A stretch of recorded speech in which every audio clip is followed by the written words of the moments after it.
Assalamualaikum warahmatullahi wabarakatuh. Kenalkan, nama saya Ahmad Muslimin. Saya dari kelas 12C. Jadi hari ini saya akan membahas tentang isu-isu kasus-kasus terkait dengan Pancasila. Jadi Pancasila di Indonesia itu dijadikan sebagai sebuah ideologi, pedoman hidup, dasar negara, dan sebagai alat untuk mempersatukan bangsa-bangsa yang ada di Indonesia. Namun dalam penerapannya, Pancasila masih sering mengalami beberapa ancaman. Jadi hari ini saya akan membahas tentang beberapa contoh kasus terkait dengan ancaman Pancasila. Ya, yang pertama dari sila pertama, ketuhanan yang Maha Esa. Sila ini kaitannya dengan Tuhan, dengan kita, dengan Tuhan, kemudian antar umat beragama. Jadi kasus yang saya angkat ini terkait dengan penistaan agama yang dilakukan oleh Lia Etnan. Jadi dia ini melakukan sebuah penistaan agama dengan membuat sebuah ajaran atau agama baru yang ia namai sebagai Salamwah, ya. Jadi dalam ajarannya ini dia mengajarkan tentang satu, makan babi itu halal. Yang kedua, dia juga mengajarkan kalau sholat itu boleh menggunakan dua bahasa. Kemudian ada gerakan-gerakan menyucikan diri seperti membotaki rambut, terus hingga bahkan ada yang membakar tubuh. Nah, hal ini bisa mengancam sila pertama, ketuhanan Maha Esa, karena ada penodaan ajaran agama lain, sehingga yang dilakukan si Lia Etnan ini dapat memicu perpecahan antar umat beragama, hingga akhirnya ia divonis hukuman penjara oleh negara. Selanjutnya kita akan membahas tentang topik kita yang kedua, yaitu tentang sila kedua, yaitu tentang kemanusiaan yang adil dan beradab. Di sini saya mengangkat sebuah kasus ketidakkemanusiaannya seorang guru terhadap murid.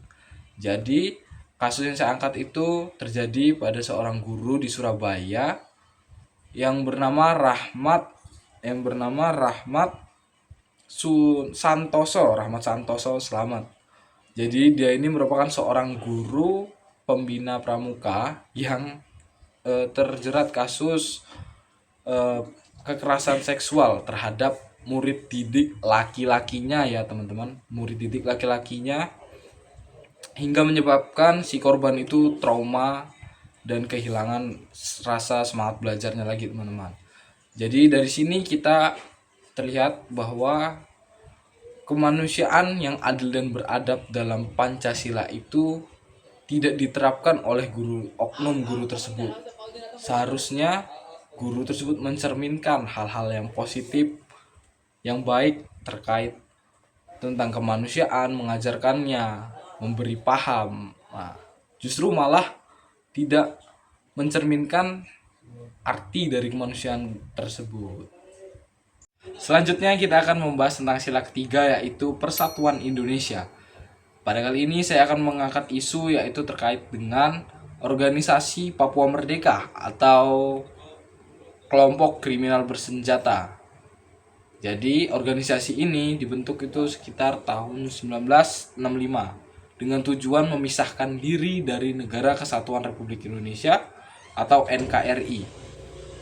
Jelas organisasi ini sangat mengancam persatuan Indonesia, sehingga organisasi ini hingga saat ini masih sangat sulit untuk dihentikan, karena organisasi ini bersenjata dan dia itu tidak segan-segan untuk membunuh, melukai orang-orang atau masyarakat di daerah Papua.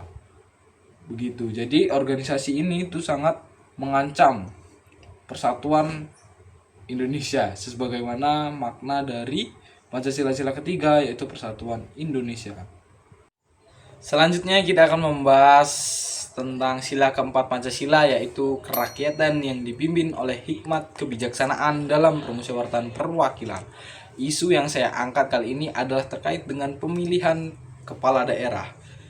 Saya masih sering mendengar tentang kecurangan dalam pemilihan kepala daerah. Banyak oknum-oknum yang mencalonkan diri yang katanya adalah untuk mewakili rakyat melakukan tindakan tidak adil dan tidak jujur karena melakukan aksi swab kepada masyarakat untuk menarik suara mereka dalam pemilihan untuk membantu memenangkan oknum tersebut. Jadi menurut saya aksi seperti ini tidak mencerminkan Pancasila sila keempat, yaitu kerakyatan dipimpin oleh hikmat kebijaksanaan. Seharusnya pemilihan itu dilakukan secara luber-jurdil, langsung, bebas, umum, rahasia, jujur, dan adil. Begitu. Selanjutnya kita akan membahas tentang sila terakhir, yaitu sila kelima Pancasila, keadilan sosial bagi seluruh rakyat Indonesia. Pada sila ini saya akan mengangkat topik tentang program presiden kita, yaitu makan bergizi gratis atau MBG. Program ini ditujukan untuk menarik minat siswa untuk bersekolah dan membantu para orang tua siswa yang mungkin secara latar belakang itu kesusahan untuk membiayai kebutuhan sekolah anaknya.